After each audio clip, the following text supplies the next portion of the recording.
Magandang araw po sa inyong lahat.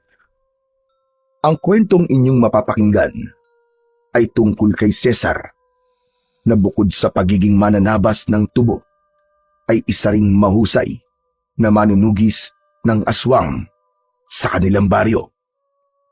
Nagbago ang lahat nang patayin ng isang aswang ang asawa ni Cesar. Ang mapait na pangyayaring yun ang naging dahilan upang magpakalunod siya sa alak at maging perwisyo siya sa kanilang baryo. Dahil doon, sa kabila ng mga kabutihang nagawa noon ni Cesar, ay pinili pa rin siyang paalisin ng mga tao sa kanilang lugar. Makakahanap pa kaya si Cesar ng lugar na tatanggap sa kanya? Magagawa pa ba niyang bumangon mula sa pagkakalugmok kahit pakiramdam niya ay wala na siyang dahilan para mabuhay? Ngunit bago po ang lahat, mga idol, huwag po nating kalimutang mag-subscribe at i-hit ang notification bell sa aking YouTube channel na The Voice Addict at sa mga kwento ni Apong Isaac para sa mas marami pang makapigil hiningang kwentong aswang at katatakutan mula sa mundo ng kapapalaghan. Umpisahan na po natin ang kwento. Nakangiting nakapila sa hulihan ang 40 taong gulang na si Cesar sa mga sasahod para sa araw na yon. Nagtatrabaho siya bilang isang mananabas ng tubo na pagmamay-ari ng matalik niyang kaibigan na si Ernesto. Nang siya na ang nasa unahan, ay inabot ni Ernesto kay Cesar ang isang puting sobre. Pare, maraming salamat ha. Aba, bakit ka nagpapasalamat sa akin, pare? Pinagtrabahuan mo yan, Cesar. Kasi, kung wala ka, wala rin akong trabaho panigurado. Huwag mong isipin yon. Tsaka nga pala, pare, dinagdagan ko yan dahil 2 araw tayong kulang sa mga tao. Pero nagawa mo pa rin tapusin yung mga trabaho sa mga araw na yon. Nako, hindi mo na kailangan dagdagan ng sahod ko, pare. Sandali, at ibabalik ko lang ang sobra. Magkano ba ang dinagdag mo dito, pare? Pare naman, huwag mong ibabalik sa akin kasi magtatampo ako sa iyo niyan. Para talaga yan sa'yo, pare. Ang mga masipag na trabador na kagaya mo ay dapat binibigyan ng gantimpala para tularan ka ng iba, pare. Ganun ba? Hindi ko na ito tatanggihan. Maraming salamat talaga, Ernesto. Malaking bagay na to para sa amin ni Elena. Oo nga pala. Kailan niyo ba ako bibigyan ng inaanak na Elena? Wala pa rin ba? Aba, matagal na akong naghihintay na maging ninong ng magiging anak niyo. Wala pa rin eh. Pero hindi naman kami nawawalan ng pag-asang makakabuo kaming 2 ni Elena. Alam namin na may himala pa. Malay mo naman, di ba? 35 pa lang naman si Elena at may buwanang daraw pa rin siya. Kaya may pag-asa pa na makabuo kami. Sana nga ay magkaroon na kayo ng anak. Oo nga pala, mag-iinom kami mamaya ng mga trabador sa bahay. Sumama ka, dapat naroon ka. Pas muna ako, pare. Aba, bakit naman? Manunugis ka na naman ba ng mga aswang mamayang gabi? Hindi, pare. Magpapahinga muna ako mamayang gabi. Anibersaryo ng kasal namin ni Elena ngayon. Kaya sa kanya muna ang buong gabi ko. Aba. Maligayang anibersaryo sa inyo 2, pare. Sige, kung ganun naiintindihan ko kung bakit hindi ka makakasama sa inuman mamayang gabi. Walang problema. Sige, pare. Aalis na ako. Kailangan ko nang umuwi. O sige, pare. Mag-iingat ka. Ay, sandali lang pala. May ibibigay ako sa'yo. Mula sa ilalim ng lamesa ay kinuha ni Ernesto ang isang malaking bote. O eto, pare. Regalo ko sa inyo ni Elena para sa anibersaryo nyo. Teka, pare. Alak ba yan? Oo! Basi ang tawag sa alak na yan, pare. Alak na gawa sa tubo. Yan ang bagong produkto na gusto kong sunod na gawin natin. Gusto kong subukan niyo muna ni Elena. Naku pare, alam mo naman na hindi umiinom si Elena eh. Ako naman mahina pagdating sa alak. Di ikaw na lang pare. Basta, sa'yo na yung isang bote. Tikman mo at sabihin mo sa akin kung ano ang lasa. Kinuha na lang ni Cesar ang isang bote ng basi at nagpasalamat siyang muli sa kumpare niyang si Ernesto. Matapos yun, ay naglakad na paalis sa tubuhan si Cesar. Halos 5 taon nang kilala ni Cesar si Ernesto. Nagkakilala silang dalawa nang lumipat ito sa baryo nila at nagpatulong ito sa kanya na maghanap ng malawak na lupa na pagtatayuan ito ng tubuhan. Dahil doon ay naging magkaibigan at malapit ang dalawa. Bago umuwi sa bahay, ay dumaan muna si Cesar sa talipapa. Bumili siya ng 1 kilo ng karne ng baka at mga pansahog para sa kaldereta. May nakita siyang nagtitinda ng bulaklak na rosas at bumili siya roon ng 3 piraso. Hindi nagtagal ay nasa harap na si Cesar ng bahay nila ng kanyang asawa. Simple lang ang kanilang tahanan. Ang ibabang bahagi ay gawa sa hollow blocks at ang itaas ay may dingding na sawali. Pawid ang bubong nun at meron sila roong 1 kwarto. Pagpasok ni Cesar ay nakita niya sa kusina ang kanyang asawa na si Elena na binabantayan ang sinaing nito. Itinago niya ang bulaklak sa likuran niya bago siya lumapit kay Elena. Ginawaran niya ang kanyang asawa ng isang mabilis na halik sa labi. Sa kanya inabot dito ang mga rosas. Happy anniversary sa atin, mahal ko. Happy anniversary. Pero sana, hindi ka na nagabala pa, Cesar. Minsan lang naman ako magbigay ng bulaklak sa iyo eh. Saka, alam mo naman na espesyal ang araw na to, di ba? Para sa ating dalawa. Kaya dapat may bulaklak. Maraming salamat, Cesar ha. Talagang kahit matagal na tayong kasal, ay napaka-romantiko mo pa rin. Aba, syempre naman.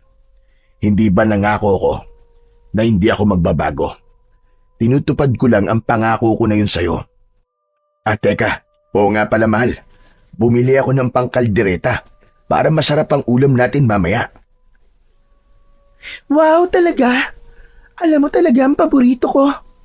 O sige, ako nang bahalang magluto niyan, mahal. Magpalit ka na ng damit mo, tapos magpahinga ka na. Inabot ni Cesar ang isang plastik na naglalaman ng karne ng baka at mga sahog, saka siya nagtungo sa kanilang kwarto upang magpalit ng malinis na damit.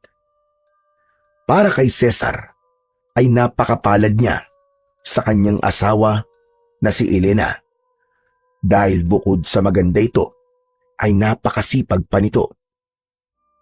Kahit nasa bahay lang ito ay tumutulong pa rin ito para madagdagan ang kanilang kinikitang pera. Nagtitinda ito ng mga gulay na siya mismo ang nagtatanim. At kahit nagtitinda ito, ay nagagawa pa rin siya nitong asikasuin at gawin ang mga gawaing bahay.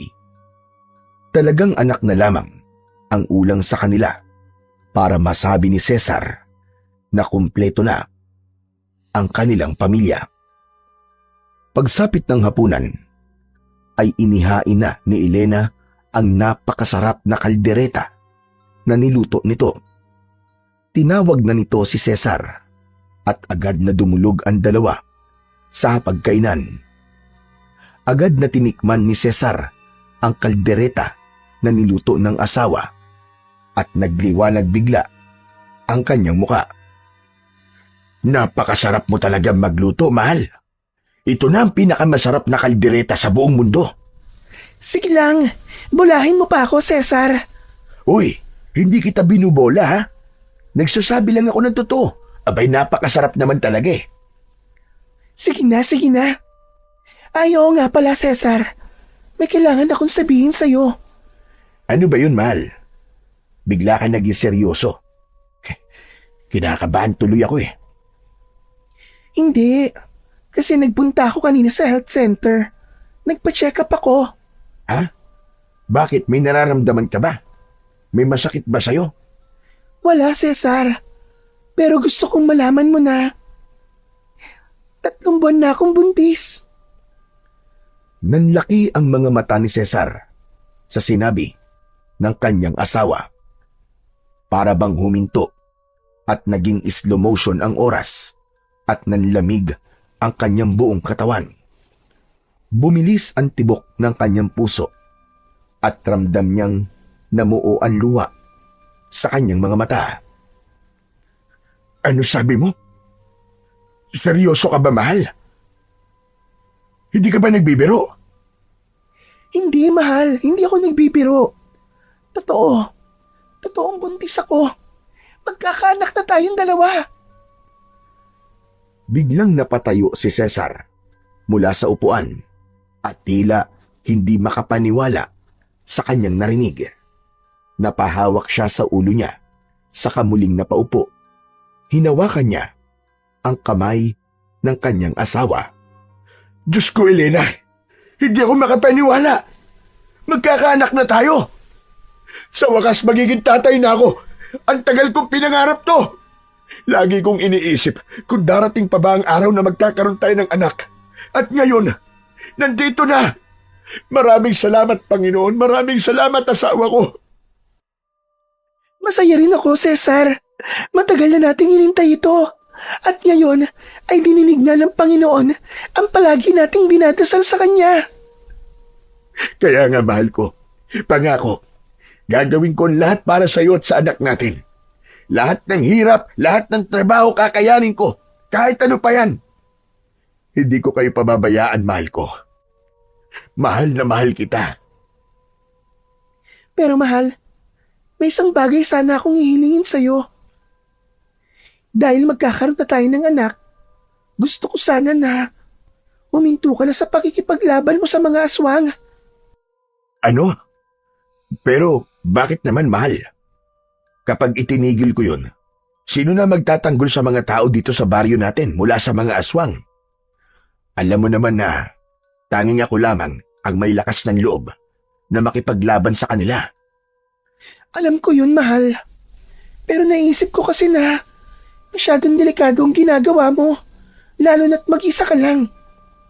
Natatakot ako na baka may kung anong masamang mangyari sa'yo. Ayoko mawala ka dahil magkakaroon na tayo ng anak. Ayokong lalaki ang anak natin na wala ka sa tabi niya. Saka, nangangamba rin ako, mahal, na baka balikan ka ng mga aswang dahil sa ginagawa mong pagpatay sa lahi nila. Elena, mahal ko. Alam mong ang mga aswang na pinapatay ko ay yung nagdudulot lamang ng perwisyo sa ating baryo. Pero hayaan mo. Pag-iisipan ko sinabi mo sa akin. Pero sana, maintindihan mong hindi madali para sa akin na magdesisyon kagad tungkol sa bagay na yan. Naiintindihan ko, mahal. Pero sana, ikonsidera mo ang kalagayan ko ngayon.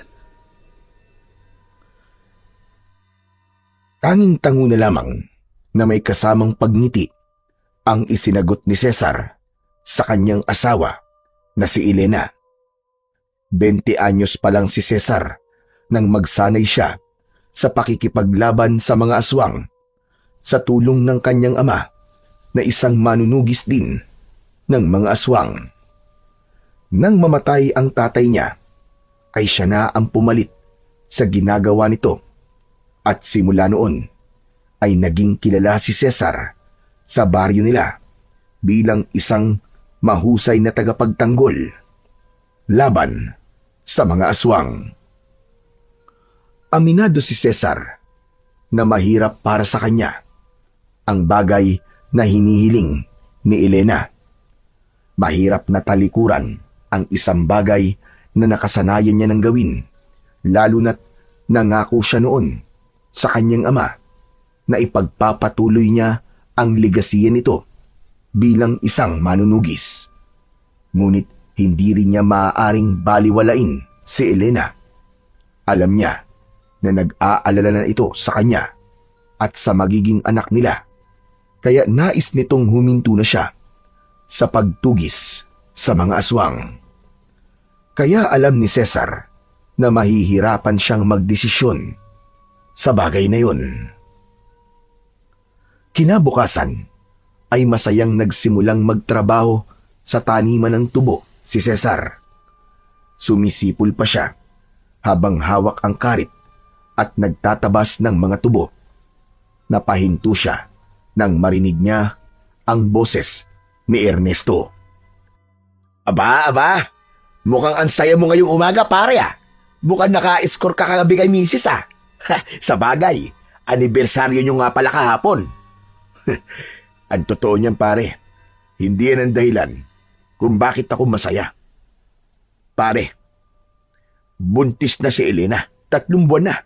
Magiging tatay na ako, pare. Ano ka mo? Totoo ba yan? Aba, napakagandang balita nga niyan, pare. Sa wakas, magiging ninong na rin ako ng anak nyo ni Elena. Tama ka, pare. Kaya nga sobrang saya ko. Talagang kahit natagalan, ay dininig pa rin ng Diyos ang dasal naming mag-asawa. Sulit na sulit ang matagal naming paghihintay, pare. Kaya lang, pare, may problema. Problema? Ano pa bang magiging problema nyo? Buntis na nga ang asawa mo eh. Si Elena kasi, pare, gusto niyang huminto na ako sa pagtugi sa mga aswang. Kasi nag-aalala siya para sa buhay ko. Baka raw mapahamak ako sa ginagawa ko. Ayaw niya kasing lalaki ang anak namin nang wala ako. Nako, pare, mukhang problema nga yan para sa'yo. Ano palang desisyon mo tungkol sa bagay na yan? Ewan ko, pare. Sa ngayon, hindi pa ako nakakapagdesisyon. Napakahirap kasi na huminto ko sa pagiging manunugis. Kasi, alam mo naman dito sa baryo natin, di ba? Madalas ang pag-atake ng mga aswang dito. Hindi ko nga rin alam kung bakit paboritong puntahan ng mga aswang tong lugar natin. Alam mo, pare, liblib kasi ang baryong to. Kung sakaling sumalakay ang mga aswang, ay hindi agad tayo makakahingi ng tulong sa kinauukulan. Sa bagay, may punto ang sinabi mo. Pero kung ako sa'yo, susundin ko na lang ang gusto ng asawa mo, pare. Naiintindihan ko sa Elena kung bakit gusto niya na tumigil ka sa pagiging manunugis. Saka matagal ka na rin nakikipaglaban sa mga aswang, pare. Maiintindihan naman siguro ng mga tao kung sakaling hihinto ka na, lalo na ngayong magkakaroon ka na ng anak. O paano? Aalis na ako, pare. Marami pa akong dapat asikasuhin. Congrats pala sa inyong dalawa ni Elena, ha? Basta, huwag niyong kakalimutan, ha? Naninong ako ng anak niyo. Oo naman, pare. Hindi namin yung kakalimutan. Ikaw pa ba? Matapos yun, ay umalis na si Ernesto. Sandaling natigilan at napaisip si Cesar sa mga sinabi ni Ernesto. Hanggang sa sandaling yun, ay nagtatalo pa rin ang utak niya kung dapat na ba siyang huminto sa pagiging manunugis at mag-focus na lamang siya sa kanyang pamilya. Pagsapit ng hapon, pag-uwi ni Cesar sa kanilang bahay, ay naabutan niya si Elena na nagpuputol ng mga panggatong na kahoy gamit ang itak. Mabilis itong nilapitan ni Cesar at maingat niyang inagaw sa kanyang asawa ang itak. Mahal, pambihira ka, bakit naman ikaw pang gumagawa nito? Sana hinintay mo na lang ako, mahal. Hindi ba buntis ka? Baka mapano ang baby natin eh. OA ka naman sa pag-aalala, mahal. Kaya ko pa naman kasi hindi pa naman malaki ang tiyan ko eh. Kahit na pa, dapat ay magdoble ka na sa pag-iingat mo ngayon. Saka mahal, may sasabihin pala ako sa'yo. Napag-isipan ko na kasi yung sinabi mo sa akin kagabi. Kaya naman, nagdesisyon na akong huminto sa pakikipaglaban sa mga aswang. Talaga? Totoo ba ang sinasabi mo? Oo, mahal. Napagtanto ko kasi na dapat ikaw at ang magiging anak natin ang magiging prioridad ko. Tama ka. Hindi ko alam kung ano ang pwedeng mangyari sa akin kapag patuloy akong nakipaglaban sa mga aswang. Hindi ako sigurado kung palagi ba ako mananalo sa tuwing may makakaharap akong aswang. Gusto ko pang makitang lumaki ang anak natin, Elena. Kaya pinipili kong tumigil na sa pagiging manunugis. Mahal, hindi mo alam kung gaano mo ako pinasaya ngayon. Maraming salamat dahil nakinig ka sa akin. Sa sobrang saya ni Elena, ay nayakap pa nito si Cesar. Gumanti si Cesar ng yakap sa kanyang asawa. Napangiti siya sapagkat alam niya na hindi niya pagsisisihan ang desisyon niyang huminto na. Simula noon ay naging mas maalaga at maingat na si Cesar sa kanyang asawa na si Elena. Hindi niya na hinahayaan ang kanyang asawa na magtinda pa ng gulay at madalas kapag may oras ay siya na mismo ang gumagawa ng ilang gawaing bahay. Lumipas ang mga buwan at unti-unting lumaki ang tiyan ni Elena hanggang umabot ito sa 6 na buwan. Halatang maligaya si Cesar sa bawat araw na nakikitang ligtas at malusog ang kanyang asawa at ang dinadala nitong sanggol. Hindi siya napapagod sa pagbabantay at pag-aalaga sa kanyang asawa. Sa halip, yun ang nagbigay sa kanya ng bagong sigla at dahilan para magsumikap pa sa buhay. Kahit mahirap ang trabaho sa tubuhan, ay palaging may ngiti sa kanyang muka dahil alam niya na nalalapit ng lumabas sa mundo ang bunga ng pagmamahala nila ni Elena. Isang gabi, katatapos lamang maghugas ni Cesar ng pinagkainan nila, habang si Elena naman ay inaayos na ang kanilang higaan. Maya-maya pa ay may kumatok sa pinto ng kanilang bahay. Si Cesar ang nagbukas ng pinto at nagulat siya nang makita sa labas ng bahay si Ernesto. May dala yung isang plastik at isang bote ng alak. O pare, mukhang magayaya ka ng inuman ha. Oo pare, karawan ko kasi ngayon eh. Nakalimutan mo na ba? Nako, oo nga pala no. Birthday mo nga pala ngayon. Aba pare, pasensya ka na at nakalimutan ko. Happy birthday pala pare. Cesar, sino nandyan? Oh, ikaw pala Ernesto. Pumasok ka. Ay hindi na, ipagpapaalam ko lang sana ang asawa mo. Aayain ko sanang mag-inom eh. Huwag ka mag-alala kasi dito lang naman kami sa labas ng bahay nyo. Tamang-tama at merong upuan at lamesa dito. Sige, wala namang problema. Pero makakapasok kaya yan si Cesar bukas sa tubuhan kung magiinom kayo ngayon? Makakapasok ako bukas, mahal. Saka isang bote lang naman ang dala ni Ernesto eh. Base ang laman nito, Elena. Hindi masyadong malakas ang tama nito. Alak to, nagawa sa tubo. Sige, sandali at maglalabas lang ako ng mga baso at pinggan. Pumwesto na sina Cesar at Ernesto sa lamesa at upuan na nasa harap ng bahay. Maya-maya ay naglapag na ng pinggan at baso si Elena. Kapansin-pansin na nakatitig si Ernesto kay Elena. Teka, ilang buwan na pala ang tiyan mo? 6 na buwan na. Aba, tignan mo nga naman. 3 buwan na lang pala ang bibilangin nyo at manganganak ka na. Cesar, malapit ka na talagang maging tatay. Kaya nga pare, kinakabahan ako pero excited ako pare. Kaya doble ingat din talaga kami ngayon ni Elena. Hindi ko muna siya masyadong pinapagawa ng mga gawain dito sa bahay.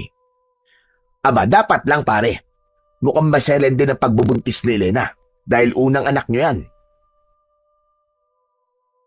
Hindi nagtagal ay sinimulan na ni Cesar at Ernesto ang pag-iinom ng alak, habang si Elena ay nagtungo na sa kwarto para matulog.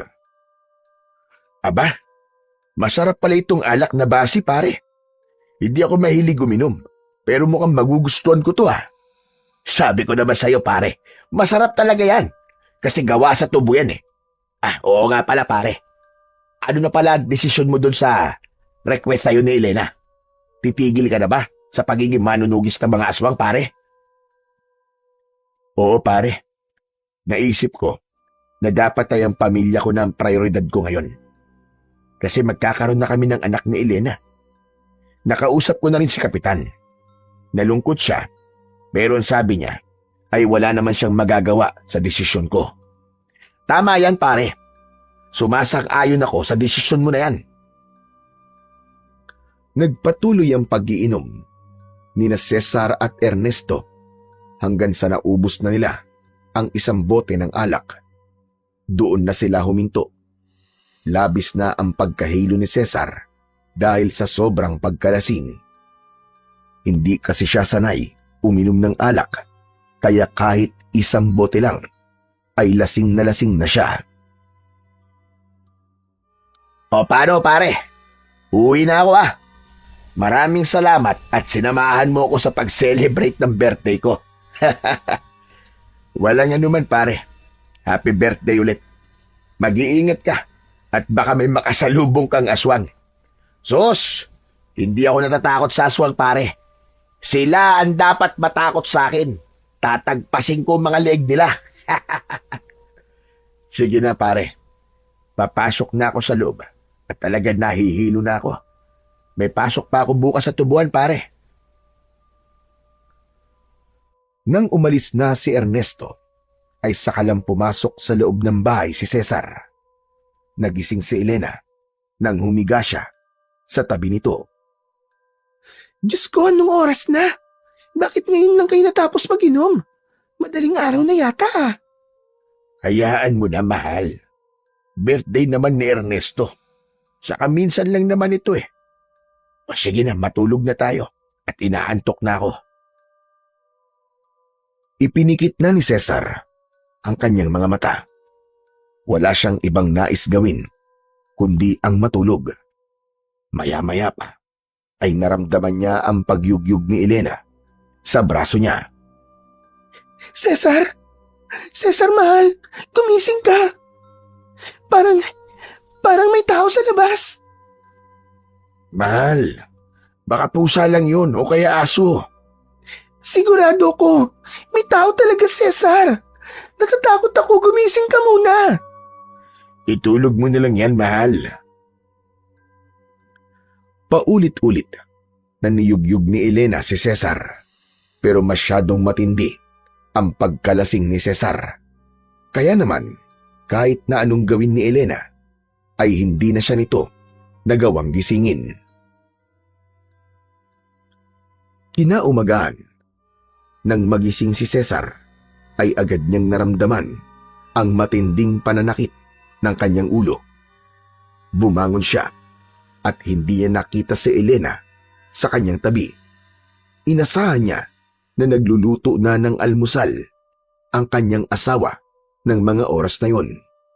Pero paglabas niya ng kwarto ay hindi niya nakita si Elena sa kusina. Nakabukas ang pinto ng kanilang bahay, kaya naisip niya na baka nasa labas ang kanyang asawa. Saan kaya nagpunta si Elena? Baka naman nasa banyo. Pupungas-pungas na lumabas ng bahay si Cesar. Nagpunta siya papunta sa likod ng bahay kung saan naroon ang banyo. Nang nasa gilid na siya ng kanilang bahay, ay natigilan siya nang may nakita siyang bakas ng dugo sa lupa. Bigla siyang kinabahan. Nagmamadali siyang tumakbo papunta sa likod ng bahay At doon sumalubong sa kanya ang isang tanawin na kahit sa panaginip ay hindi niya nais na makita. Nakahandusay sa lupa si Elena. Wakwak ang tiyan nito at naliligo sa sariling dugo. Nakadilat ang mga mata nito na parabang bago ito malagutan ng hininga ay nahirapan muna ito ng gusto. Elena! Elena, asawa ko!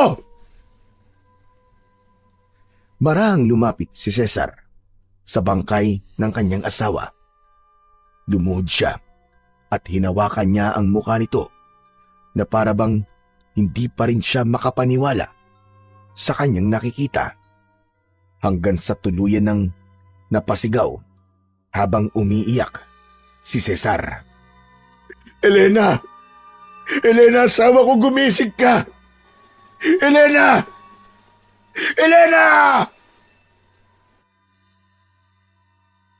Kahit duguan si Elena, ay niyakap pa rin yun ni Cesar. Walang tigil ang kanyang paghagulgol at pakiramdam niya ay mababaliw na siya ng sandaling yun. Unang gabi ng burol ni Elena, maraming tao ang nagtungo sa bahay ni Cesar para makiramay. Nakaupo si Cesar sa unang hanay ng mga upuan sa harap ng kabaon ng kanyang asawa. Nakatulala siya at tila wala sa sarili. Wala na siyang mailuha dahil pakiramdam niya ay naubos na ang lahat ng kanyang luha. Maya-maya ay tumabi si Ernesto kay Cesar. Marahan itong tinapik ang balikat niya. Cesar, nakikiramay ako, pare. Hindi nagsalita si Cesar. Nanatili siyang nakatulala habang pilit na kinukumbinsi ang sarili na isa lamang panaginip ang lahat. Paring Cesar, alam kong hindi ito ang tamang oras para tanungin ka sa bagay na to. Pero gusto kong malaman kung ano ba talaga ang nangyari kay Elena, pare. Aswang. Aswang ang pumatay sa asawa ko. Aswang lang ang makakagawa ng ganong karumal-dumal na pagpatay. Tama ang asawa ko, pare. Babalikan ako ng mga aswang na nakalaban ko noon. Pero bakit hindi sila sa akin gumanti? Bakit kailangang idamay pa nila ang asawa at anak ko? Mga hayop talaga mga aswang na yan, pare. Mga wala silang awa. Hindi lang isang buhay ang kinuha nila sa akin, pare. Dalawang buhay ang nawala. Dinanggalan nila ako ng rason para mabuhay pa. Huwag mong sabihin yan, pare. Alam ko na sa sandaling ito ay napakasakit pa ng nangyari. At pakiramdam mo ay wala ka ng ganang mabuhay. Pero pare, magpatuloy ka sa buhay. Hindi pa ito ang katapusan ng mundo. Marami pang magagandang bagay ang pwedeng mangyari sa'yo. Nasasabi mo lamang yan, Ernesto. Dahil hindi sa ito nangyari. Palibasa wala kang asawa at anak. Kaya hindi mo ako naiintindihan. Sandali lang, pare, hindi mo ako kaaway. Nagpapayo lang ako sa'yo. Pues, wala kang karapatang magsalita sa bagay na hindi mo pa nararanasan. Hindi ko kailangan ng payo mo, pare. Sa kasalanan mo kung bakit napatay ng aswang ang asawa ko. Kung di mo ko inayang mag-inom ng gabing yon, hindi sana ako nakatulog ng gusto. Naipagtanggol ko sana si Elena. Natigilan at nagulat si Ernesto sa pagsigaw na yon ni Cesar. Tila napahiya pa ito dahil maraming mga tao ang nakarinig sa sinabi ni Cesar. Walang imik na tumayo si Ernesto at umalis yun habang nakayuko. Alam ni Cesar na mali ang kanyang ginawa pero hindi niya na hinabol ang kanyang kaibigan para humingi ng paumanhin.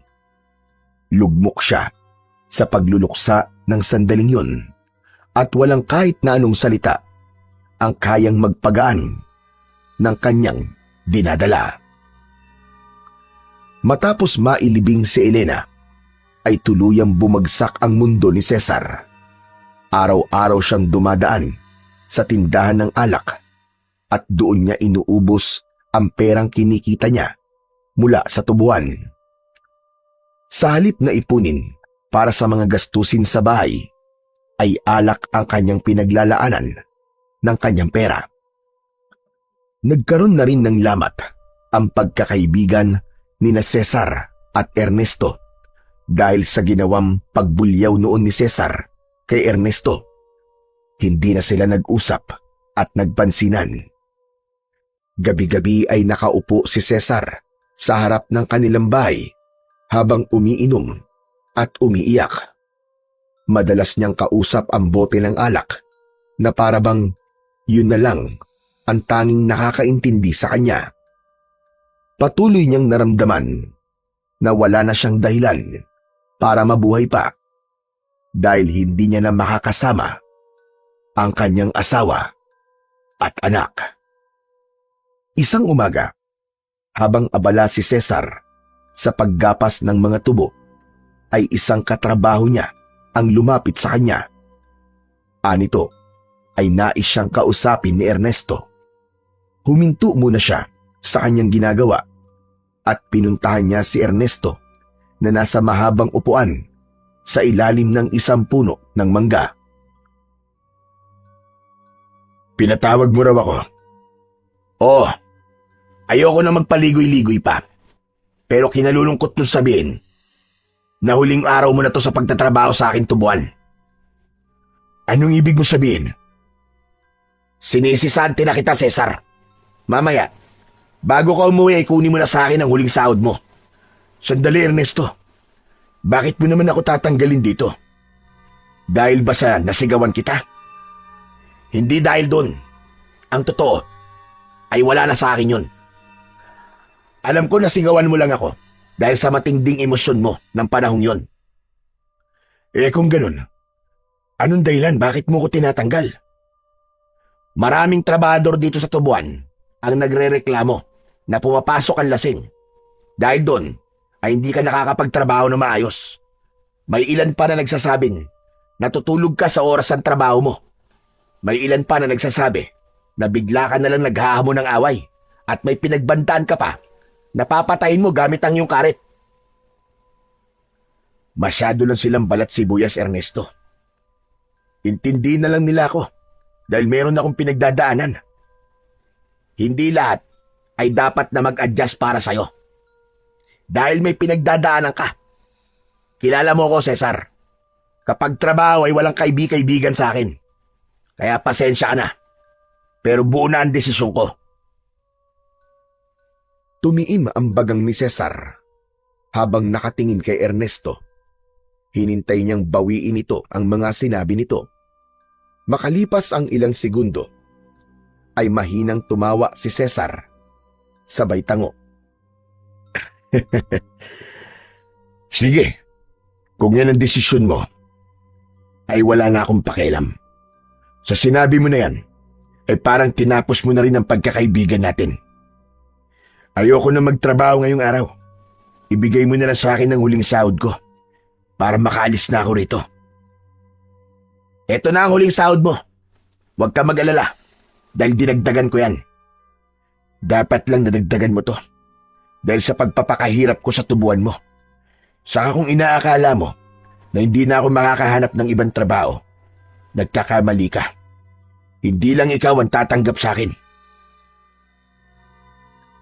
Inuha ni Cesar ang puting sobre na inaabot ni Ernesto at walang lingon-likod siyang umalis sa tubuan. Habang naglalakad ay bigla siyang nilukob ng pagkabahala dahil ang totoo ay nag-aalala siya kung ano na ang mangyayari sa kanya ngayong wala na siyang trabaho.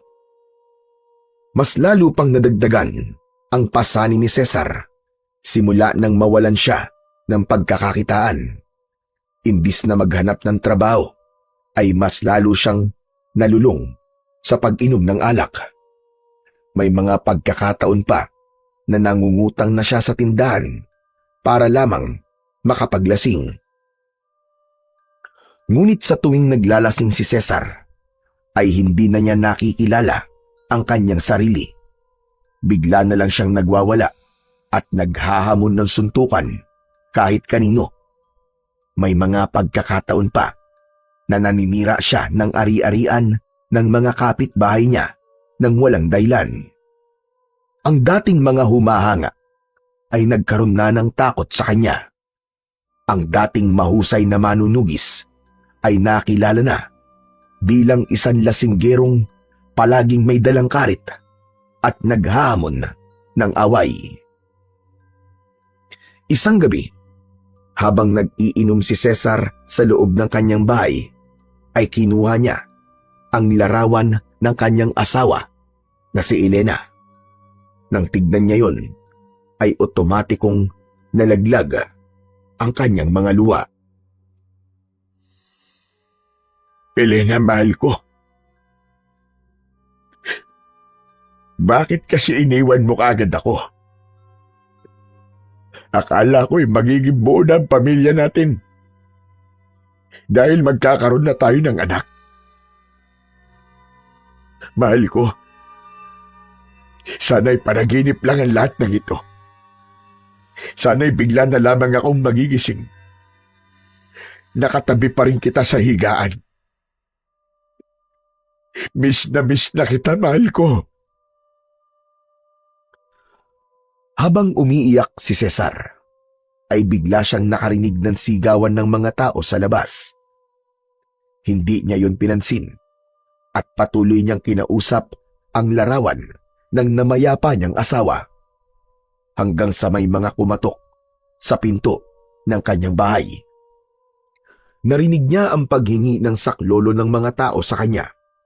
Sinabi ng mga yon na may isang aswang na sumasalakay sa bahay ng isa sa kanilang mga kababaryo. Narinig din niya sa mga tao na kailangan niyang labanan ang aswang na yon. Wala! Tumigil kayo! Napakaingay nyo! Matagal na akong tumigil sa pagiging manunugis. Kaya tigilan nyo na ako. Kahit anong sabihin nyo, ay hindi ko na kahit tutulungan. Hindi nyo rin naman ako natulungan ah. Di ba yung asawa ko, pinatay ng aswang? Umalis na kayo. Wala kayong mapapala sa akin. Matapos yung sabihin ni Cesar, ay huminto na ang mga tao sa paghingi ng tulong sa kanya.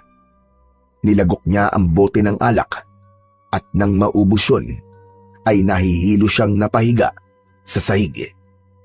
Dahil sa labis na pagkalasing, ay mabilis na nakatulog si Cesar at doon niya na panandaliang nakalimutan ang sakit sa pagkamatay ng kanyang mahal na asawa. Nang sumunod na araw, ay hapon na nang magising si Cesar. Nahihilo siyang lumabas ng bahay upang maglakad-lakad. Napansin niya na pinagtitinginan siya ng mga tao. May ilan na may takot sa mga mata, pero hindi niya pinansin ang mga yon. Napahinto si Cesar sa tapat ng isang kubo. Nakita niya na merong kabaong nagawa sa plywood ang nasa harapan. May mga umiiyak at narinig niya na ang nasa kabaon ay ang naging biktima ng aswang noong nakaraang gabi. Nang nakita si Cesar ng mga taong naroon, ay napansin niya na may paninisi sa muka ng mga yon. Bakit ganyan kayo makatingin sa akin, ha? Ako ba ang sinisisi nyo sa pagkamatay niyan? Bakit ako ba ang aswang na pumatay dyan? Hindi naman, di ba? Yung aswang ang sisihin nyo, wag ako. Saka sisihin nyo rin ang sarili nyo, kasi hindi kayo marunong makipaglaban. Hindi nyo kayang ipagtanggol ang sarili nyo. Masyado kayong umaasa sa akin. Nagpakawala pa si Cesar ng isang nakakainsultong pagtawa bago siya nagpatuloy sa kanyang paglalakad. Nang sandaling yun ay wala na siyang awang nararamdaman para sa mga tao sa kanilang baryo. Para sa kanya ay wala nang saysay na makipaglaban pa siya sa mga aswang at protektahan ang kanilang baryo dahil wala na ang kanyang asawa. Hindi niya matanggap sa kanyang sarili na nagawa niyang protekta ng ibang tao. Pero kay Elena na asawa niya ay hindi niya yun nagawa. Sa mga sumunod na araw ay nagpatuloy ang paglalasing ni Cesar at mas tumindi ang perwisyong dulot niya sa kanilang baryo. Maraming beses na may hinabol siya habang hawak niya ang kanyang karit. Dahil sa mga ganung pangyayari ay mas lalo pa siyang kinatakutan ng mga tao. Isang umaga, pagkagising ni Cesar ay agad niyang tinignan ang laman ng kanyang wallet. Napamura siya dahil kahit piso ay wala na siya. Anak ng putya, oh. Paano pa ako nito makakabili ng alak? Ayaw naman na akong pautangin ni Aling Maming sa tindahan niya. Buwisit na Maming na yun. Walang utang na loob. Parang hindi ko siya nun iniligtas nang pasukin ng aswang ang bahay niya. Lumabas na lang si Cesar at naupo sa upuan sa harapan ng kanyang bahay. Tumingin siya sa kawalan at tila wala sa sarili na tumawa ng mahina.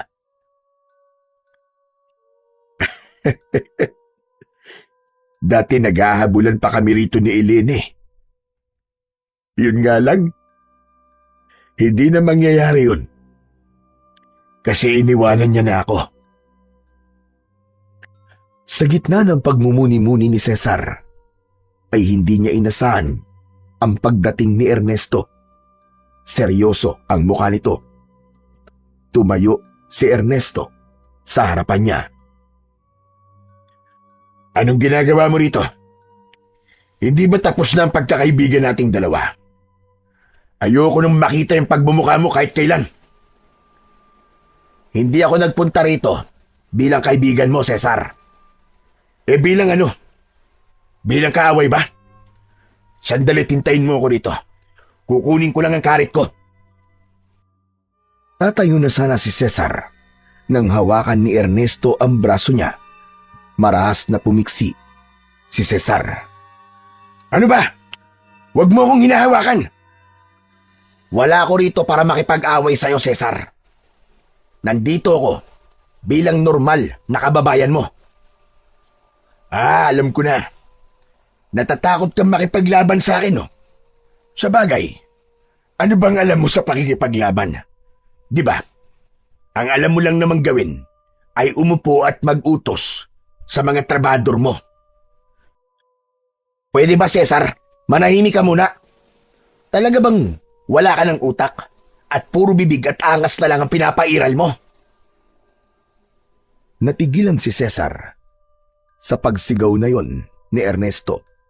Sa tagal nilang magkakilala, ay noon lamang niya nakitang nagalit si Ernesto dahil kilala niya ito bilang isang mahinahong tao. Nandito ako dahil nakiusap sa akin si Kapitan. Nakausapin ka tungkol sa isang bagay na napagkasunduan na ng karamihan sa mga tao dito sa baryo natin.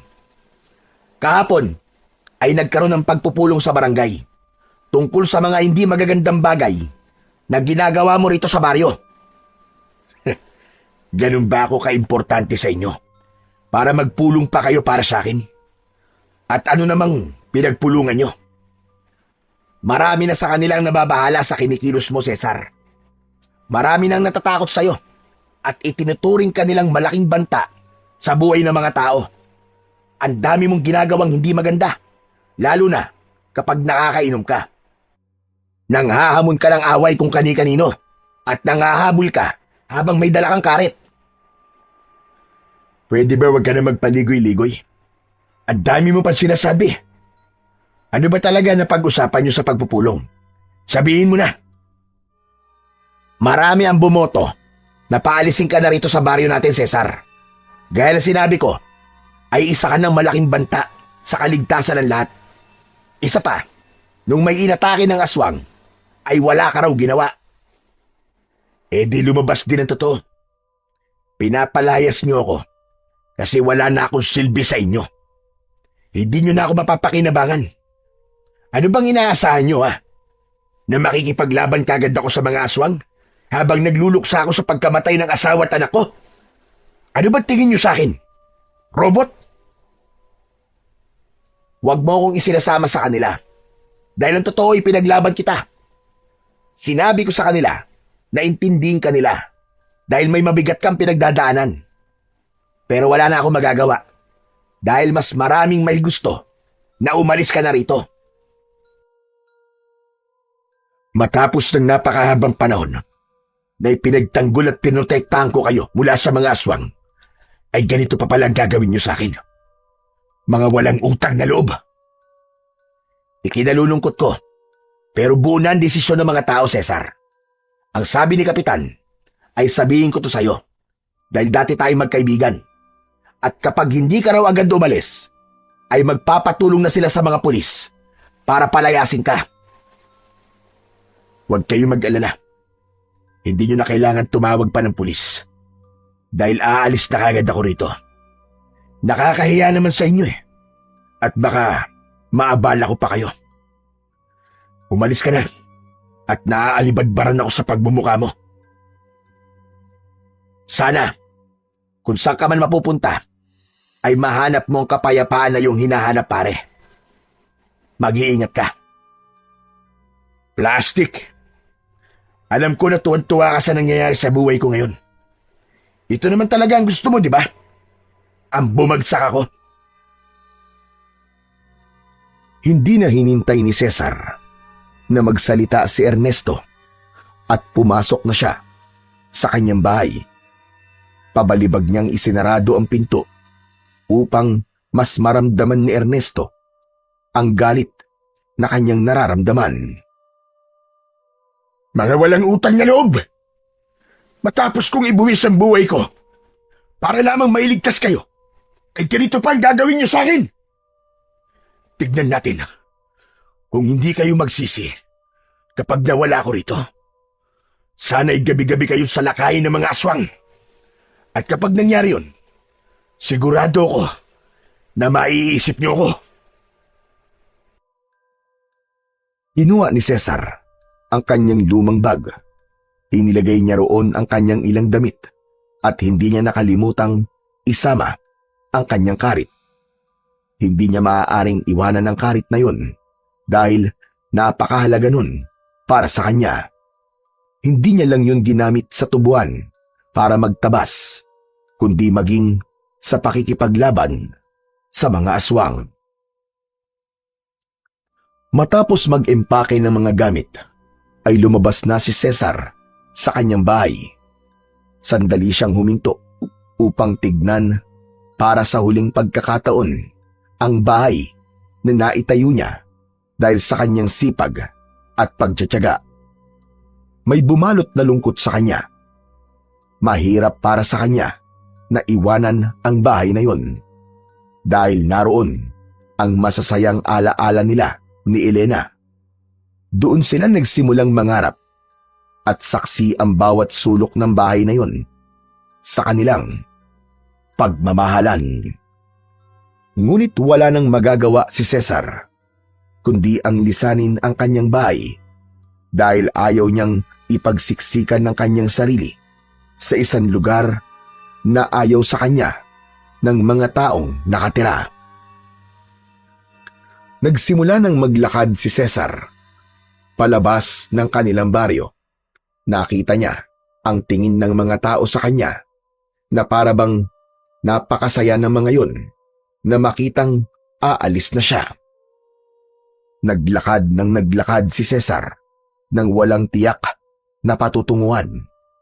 Inabot na siya ng gabi at natulog na lang siya sa ilalim ng isang puno.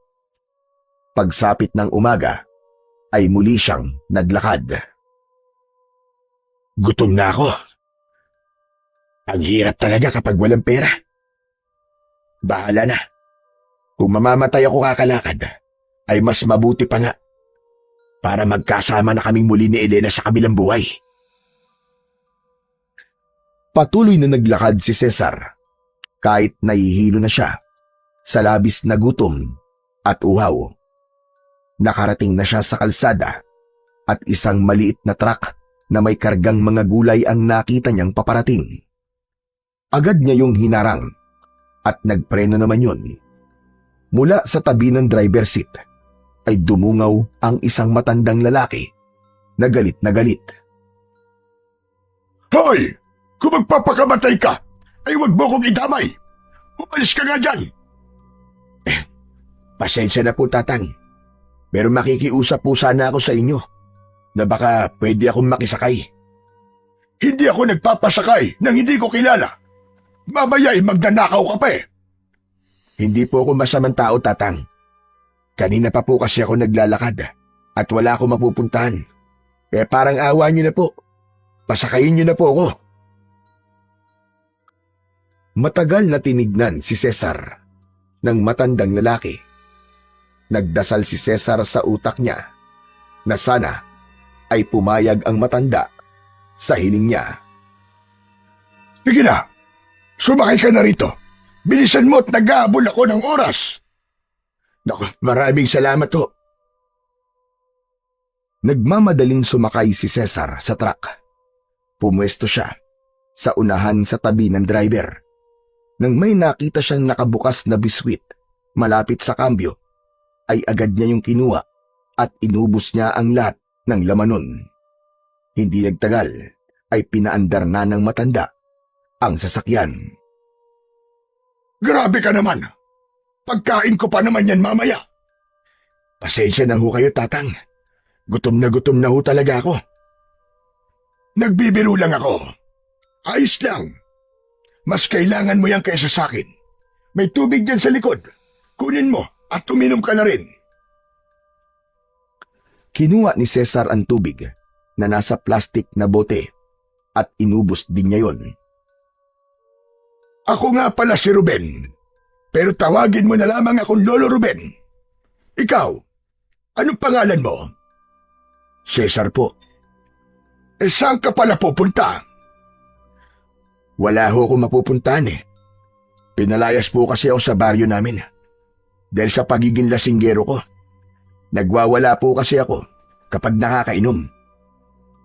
Kasalanan mo naman pala kaya ka pinalayas. Saan pala kita ibababa? Pwede po bang sumama na lang ako sa inyo? Kung saan ho kayo pupunta? Aba, ikaw ang bahala. Buhay mo naman yan. Papunta ako sa baryo namin para dalhin ito mga gulay sa palengke. Pero kung doon ka pupunta sa aming baryo, ay huwag kang magpakita ng gilas mo ron. At marami ang bubugbog sa iron, panigurado. Hindi na muna nagsalita si Cesar at itinuon niya ang kanyang mata sa dinadaanan nila. Hindi pa rin siya makapaniwala na darating ang panahon na aalis siya sa baryo nila. Pero naisip niya na baka yun ang tamang bagay na kailangan niyang gawin upang makapagsimula siya ng panibagong buhay at para makalimutan niya ang mapait niyang nakaraan. Makalipas ang halos isang oras, ay huminto na ang truck sa harapan ng isang maliit na palengke.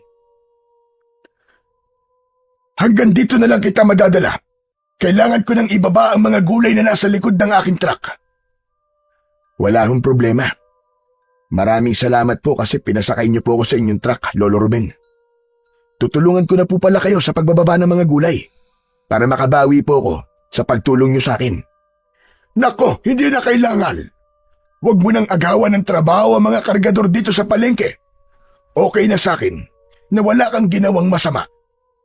Sige na, bumaba ka na at sana makahanap ka ng lugar na maaari kang makapagsimula ng panibagong buhay. Maraming salamat po uli, Lolo Ruben. Oo nga pala. Eto, sa'yo na to. 500 piso. para naman may pambili ka ng makakain mo. Nako, sobra na po yata yan. Pero hindi ko na po tatanggihan yan kasi walang-wala po talaga akong pere. Maraming salamat po talaga. Napakabuti niyo ho. Pagkuha ni Cesar ng pera, ay bumaba na siya ng truck habang bit-bit ang kanyang bag. Luminga siya sa paligid. Maraming tao ang abala sa kani-kanilang gawain. Huminga siya ng malalim at muli siyang naglakad hanggang sa nakarating siya sa mismong baryo ng lugar na yon. Halos wala yung pinagkaiba sa lugar na kanyang pinanggalingan. Puro kubo ang bahay doon at may mga malawak na palayan at taniman ng iba't ibang mga gulay. Isang tindahan ang nadaanan niya at bumili siya roon ng isang bote ng alak. Habang naglalakad ay may nakita siyang puno sa tabi ng daan na may mahabang upuan sa ilalim. Doon siya naupo at nagsimulang uminom. Mukhang tahimik sa lugar na to, ha? Dito na lang muna siguro ako habang hindi ko pa alam kung saan ba talaga ako pupunta. Nagpatuloy sa pagtungga ng alak si Cesar at nang makalahati niya na ang bote ng alak ay nakaramdam na siya ng pagkahilo. Kaya nahiga muna siya sa upuan hanggang sa nakatulog siya. Gabi na nang magising si Cesar. Agad niyang hinagilap ang bote ng alak at sinimulan niyang ubusin ang natitira ng laman. Parang tubig na lang kay Cesar ang alak, kaya dire-diretso niya yung ininom hanggang sa maubos. Dapat pala, bumili rin ako ng tinapay kanina. Nagugutom na tuloy ako. Ang mabuti pa kaya bumalik ako doon sa tindahan para bumili. Bit-bit ang bag ay naglakad si Cesar papunta sa tindahan kung saan siya bumili ng alak kanina. Pero pagdating niya roon ay sarado na yon. Ay nako, kapag minamalas ka nga naman, oo. Ang aga naman nila magsarado. Saka, bakit ba wala na kagad tao sa paligid? Halos 9:00 pa lang yata ng gabi, ha? May curfew ba rito? Naglakad pa rin si Cesar at umasa siya na may makikita pa siyang bukas na tindahan sa oras na yon. Ngunit napahinto siya nang maramdaman niya ang pagpatak ng ulan. Tumingala siya at doon niya nalaman na nagsisimula ng umulan. Ano pa bang kamalasan ang aabutin ko sa baryong ito? Pambihira, oo. Hanggang sa may narinig siyang kaluskos mula sa gilid ng daan. Nung una ay inisip niyang hayop lamang yun. Pero nang makarinig siya ng mabigat na yabag, ay doon na siya naging alerto. Tumingin siya sa matataas na talahib sa tabi ng daan. Sino nandyan? Magpakita ka sa akin! Walang sumagot kay Cesar, kaya muli siyang naglakad. Naramdaman niya na may matang nakatingin sa kanya at sinusundan ang bawat galaw niya. Hanggang sa nagulantang siya nang may bigla na lamang sumulpot na aswang sa kanyang harapan. Nagngangalit ang matutulis nitong mga ngipin habang nanlilisik ang mapupulang mga mata. Anak ng putya, oo. Hanggang dito ba naman sinusundan ako ng aswang? Nawala ang pagkalasing ni Cesar. Binuksan niya ang kanyang bag at mula roon ay kinuha niya ang isang matalim na karit. Halika, lumapit ka na rito. Akala mo ba'y natatakot ako sa'yo? Nagkakamali ka ng gustong biktimahin. Hindi mo ko kaya. Mabilis na sumugod ang aswang. Nakangangayon na parabang sinasadyang ipakita pa ang matutulis nitong mga pangil upang masindak si Cesar. Iwinasiwas ni Cesar ang karit at muntik ng tamaan ang leeg ng halimaw. Ngunit nakailad ito. Sinubukang kalmutin ng aswang si Cesar, pero iniharang niya ang kanyang bag. Pero mabilis na gumalaw ang isa pang kamay ng aswang at bumaon ang mga kuko nito sa kanyang braso. Mautak kang aswang ka, ha? Pero hindi ka pa rin mananalo sa akin. Hindi ikaw ang aswang na magpapatumba sa akin. Hindi mo ko kilala. Nagpatuloy ang pakikipaglaban ni Cesar sa naturang aswang. Malakas na itinulak ng aswang si Cesar at bumagsak siya sa basan lupa. Mabilis na sumunggab ang aswang, ngunit bago pa nito masakmal si Cesar, ay malakas niyang iwinasiwas ang karit sa leeg ng aswang. Tumilapon ang pugot na ulo ng aswang sa lupa, kasunod ng pagbagsak ng katawan nito. Nakangiwing tumayo si Cesar habang nakatingin sa walang buhay na katawan ng aswang. Diablong buang ka. Ano ka ngayon, ha? Sinabi ko na sa'yo eh. Hindi mo ko kaya. Napahinto si Cesar sa pagtawa nang mapansin niyang may mga taong nakadungaw sa bintana ng mga bahay. Bakas ang gulat at pagkamangha sa mukha ng mga yon habang nakatingin sa kanya. Nagulat si Cesar nang lumapit sa kanya si Lolo Ruben. Gaya ng iba, ay gulat na gulat din ang matandang lalaki. Cesar, may sugat ka. Halika sa bahay ko para magamot ko yan. Hindi na tumanggi si Cesar sa alok ng matandang lalaki at sumama siya rito. Pumasok sila sa isang maliit na kubo. Naupo si Cesar sa kawayang saig habang inihahanda naman ni Lolo Ruben ang mga gagamitin nito para sa paggamot sa kanyang sugat. Hindi nagtagal ay sinimulan na ni Lolo Ruben na linisin ang sugat sa braso ni Cesar. Lolo Ruben, meron ho palang aswang dito sa baryo nyo.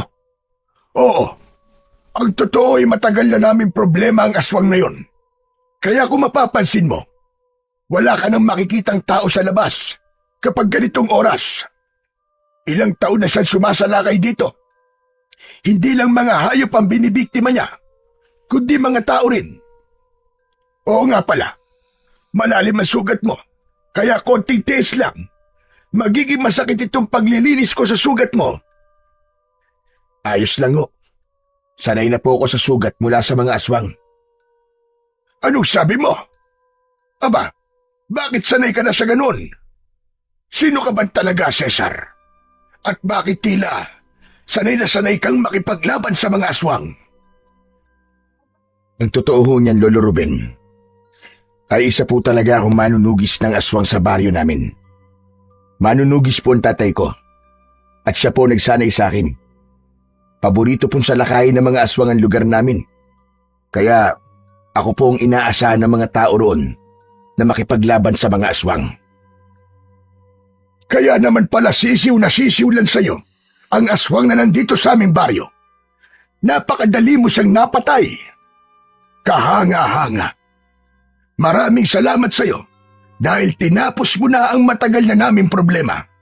Hindi mo alam kung gaano kami kasaya sa ginawa mong yun. Wala pong anuman, Lolo Ruben. Pero ang sabi mo sa akin kanina ay pinalayas ka sa baryo nyo. Bakit naman nila gagawin gayong ikaw pala ang kanilang tagapagtanggol? Sa tingin ko ay hindi lang dahil sa lasinggero ka, kaya kanila pinaalis. Mahabang istorya po, Lolo Ruben eh. Saka, hindi pa po ako handa para magkwento tungkol sa bagay na yan. Naiintindihan ko. Pero dahil wala ka matutuluyan, ay maaari ka munang manatili rito sa aking bahay. Talaga ho? Patutuloyin niyo po ako rito? Oo naman. Pwede ka manatili rito kahit kailan mo gusto. Yan na lang ang maibibigay kong kapalit sa ginawa mong pagtulong sa aming lahat. Pagpasensyaan mo na nga lang at maliit itong aking bahay. Ayos lang ho yun. Maraming salamat po talaga, Lolo Ruben. Napakalaking tulong po nito para sa akin. Lalo na't wala talaga ako mapupuntahan. Maraming salamat po talaga. Matapos malinisan ni Lolo Ruben ang sugat ni Cesar, ay may inilagay itong gamot doon. Kumuha ito ng malinis na tela at yun ang ginamit nitong benda. Maya-maya pa ay nahiga na sina Cesar at Lolo Ruben sa nakalatag na banig sa sahig. Kahit paano ay masaya si Cesar dahil may matutuluyan na siya at hindi niya na kailangang matulog sa kung saan-saan. Kinabukasan, nagising si Cesar na wala na si Lolo Ruben sa tabi niya. Bumangon siya at pagbukas niya ng pinto ay nagulat siya dahil maraming tao sa labas ng bahay ni Lolo Ruben. Nang pumasok ang matanda, ay may pagtataka niya itong tinignan. Lolo Ruben, ano po nangyayari? Bakit ang dami pong tao sa labas ng bahay niyo? Bakit parang kinakabahan ka? Huwag kang matakot. Dahil nandito sila para magpasalamat sa iyo. Masaya lang sila dahil napatay na ang aswang dito sa aming baryo.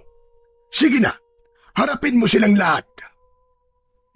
Pero Lolo Ruben, nahihiya po ako sa kanila eh. Ano ka ba? Wala kang dapat na ikahiya, Cesar. Isang kabayanihan ang ginawa mo, kaya dapat ay ipagmalaki mo yun. Sige na, magpakita ka na sa kanila at wala silang gagawin sa iyo, kundi ang magpasalamat. Nahihiyaman at naguguluhan ay sinunod na lang ni Cesar ang sinabi ni Lolo Ruben. Lumabas siya at hinarap niya ang mga tao na nasa labas. Labis ang kasiyahan niya nang sabay-sabay na nagpasalamat ang mga tao sa kanya. May mga umiiyak pa at nagsabi na sa wakas ay nabigyan na ng hustisya ang pagkamatay ng mahal nila sa buhay na pinatay ng aswang na nakalaban ni Cesar nung nakaraang gabi. Halos maluwa si Cesar sa labis na kasiyahan dahil noon lang ulit siya nakaranas ng ganoong katinding pasasalamat mula sa mga taong kanyang natulungan. Nang umalis na ang mga tao, ay magaan ang pakiramdam na bumalik si Cesar sa loob ng bahay ni Lolo Ruben. Masaya siyang sinalubong ni Lolo Ruben at bakas sa mukha nito na labis siya nitong ipinagmamalaki. Inaya na siya nitong mag-almusal. Merong nakahain na nilagang kamote at mainit na kape sa lamesa. Grabe ho ang mga tao rito sa baryo niyo, Lolo. Nakakaiyak po ang pagpapasalamat nila sa akin. Sobrang saya nila kasi wala na ang aswang na kinakatakutan nila. Sabi ko naman sa iyo na napakasaya namin sa pagpatay mo sa aswang. Sigurado ko na marami na rito ang ituturing kang isang bayani dahil sa iyong ginawa. Kahit ako ay ganun ang iniisip. Para sa akin ay isang malaking kabayanihan ang iyong ginawa. Nako, nakakahiya naman po kapag ganyan. Isang aswang pa lang naman po ang napapatay ko rito. Pero yung isang aswang na yon ay marami-rami na ang buhay na kinuha. Kaya talaga napakalaking bagay para sa aming lahat ng nagawa mo, Cesar. Pero hindi ba? Isa ka manunugis at ang sabi mo ay maraming aswang ang sumasalakay sa inyong lugar. Ibig bang sabihin ay marami ka nang napatay na aswang? Marami na po. Lagpas na po siguro sa bilang ng mga daliri ko sa kamay at paa. Kung ganon, paniguradong sanay ka na sa papuri at pasasalamat. Pero bakit kanina ay parang nahihiya ka sa mga tao? Mangyaring matagal-tagal na rin po kasi akong hindi nakakaranas ng ganong pasasalamat at atensyon. Sa baryo po kasi namin, porque alam ng mga tao na isa akong manunugis ay normal na sa kanila ang makapatay ako ng aswang. Wala na po ako nakukuhang pasasalamat mula sa kanila. Kaya nang tumigil na po ako sa pagiging manunugis at hindi na ako nakakatulong sa kanila, ay pinalayas na po nila ako. Aba, napakasalbahe pala ng mga tao sa inyo kung ganon. Ang totoo po niyan, hindi lang po yun ang dahilan kung bakit nila ako pinaalis. Naging perwisyo na po kasi ako sa lahat simula po na maging lasinggero ko. Kapag lasing po kasi ako, ay naghahamon po ako ng away. At may mga tao rin po akong hinahabol habang may dala po akong karit. Natakot na po ang mga tao sa akin at nagkasundo sila roon na paalisin na ako para wala na pong gulo. Umalis na lang po ako. Sandaling natahimik si Lolo Ruben na parang pinag-iisipan nito ang susunod nitong sasabihin. Hindi ko na tuloy alam ang sasabihin ko. Pero hindi ko rin masisisi ang mga tao sa baryo nyo kung pinaalis ka nila. Lalo na kung nagiging banta ka na sa buhay nila.